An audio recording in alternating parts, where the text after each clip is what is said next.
Patuloy naman ang pakikipag-ugnayan ng Department of Agriculture sa mga lokal na pamahalaan sa pagpapalawig ng kanilang benteng bigas meron na o BBM na layong ihatid sa publiko ang mga dekalidad na produkto sa murang halaga. Live mula sa Pasay City, si Bien Manalo para sa 13 sa tanghali. Bien, dagsana ba yung ating mga kababayan dyan?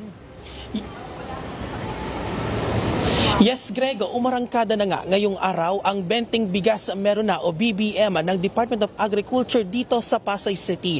Target naman ng DA at ng Pasay LGU na makapagbenta sa 1,000 benepisyaryo dito sa lungsod. Malaking bagay para kay Nanay Merilo Nebrida, residente ng Malibay, Pasay, ang pagdayo ng benteng bigas meron na sa kanilang lugar. Lalo na aniya ngayong mahal ang presyo ng mga bilihin dahil pa rin sa nagpapatuloy na gulo sa Middle East. Malaking tulong sa aming pamilya, katulad sa amin na mahihirap kasi sa mahal ng bilihin ngayon, hindi namin kayang bumili ng mahal.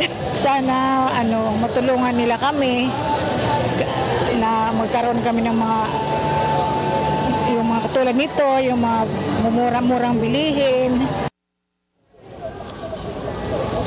Nagpapasalamat naman ang solo parent na si Tatay Raymond Pancho sa pagbibenta ng 20 pesos na bigas sa kanilang lugar. Malaking kabawasan aniya ito sa kanilang pang-araw-araw na gastusin.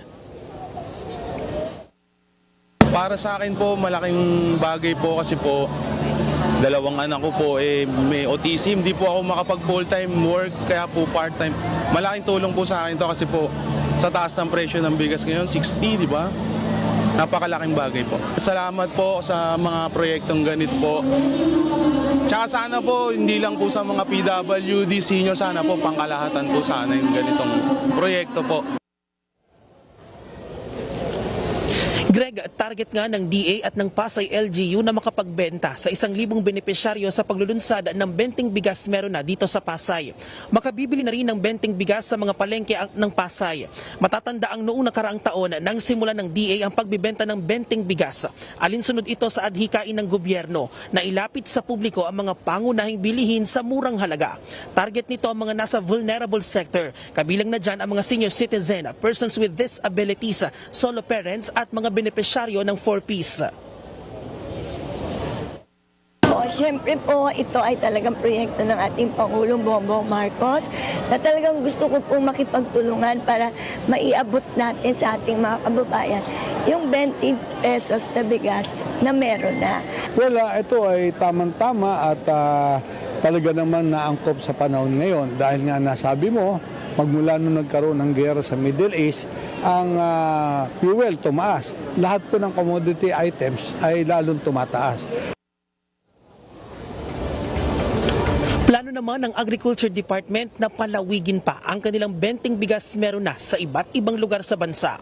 Patuloy ang kanilang pakikipag-ugnayan sa mga lokal na pamahalaan sa paglulunsad ng proyekto. Tangkilikin po natin ng benteng bigas meron na. Sa bawat kilo na binibili natin ng benteng bigas, nakakatulong po tayo sa ating mga magsasaka dahil nababakante po ang warehouse ng NFA. Greg, naglaan naman ng 200 sako ng bigas ang Department of Agriculture para rito at aabot naman sa 10 kilo ang maximum o yung pwedeng bilihin ng ating mga kababayan o ng mga benepisyaryo. Greg, bukod naman sa mga nasa vulnerable sector, ay papayagan na rin bumili ng bigas ang mga minimum wage earners. At yan ang update mula rito sa Pasay City. Balik sa iyo, Greg. Maraming salamat, Bien Manalo.